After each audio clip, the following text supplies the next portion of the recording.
Hi all, ரொம்ப சோம்பேறியாக இருக்கே அப்படின்னு சொல்லி சரி சாமந்தி வச்சு ஒயிட் ரைஸ் வச்சு சாப்பிட்லாம் அப்படின்னு சொல்லி சாமந்தி செய்யலாம் அப்படின்னு இந்த மிளகா வத்தலை ஃபஸ்ட்டு வதக்கினேங்க. மிளகா வத்தலை எண்ணெயில் போட்ட பிறகு அது அப்பளப்பூ மாதிரி புசு புசு புசு புசுன்னு பெருசாகிட்டு, சரி ஓகே ஆரம்பமே சரியில்லை அப்படின்னு சொல்லிட்டு அந்த மிளகா வத்தலை வதக்கி எடுத்து வச்சுக்கிட்டேன்.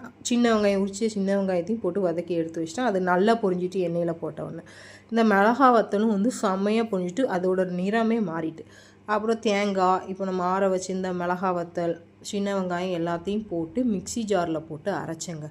பார்த்தா மிக்சி ஜாரு அரையவே இல்லை. ஏன்னா எங்கள் வீட்டில் இருக்க பழைய மிக்சி ஜார் வந்து ரிப்பேர் ஆகிட்டு. ஸோ இது வந்து இந்த ஜூஸர்னு சொல்லுவோம்ல, அந்த மாதிரி இதில் போட்டு அரைச்சேன். தேங்காய் அரையவே இல்லை.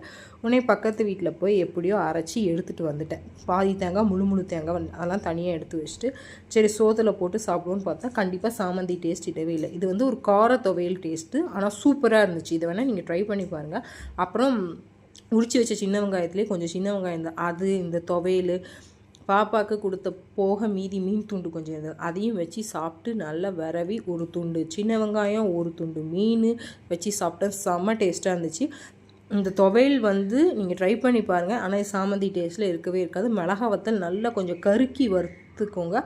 இதோட டேஸ்ட் வேறு லெவலில் இருந்து ட்ரை பண்ணி பாருங்கன்னா ட்ரை பண்ணி பார்த்தா கமெண்ட் பண்ணுங்கள்.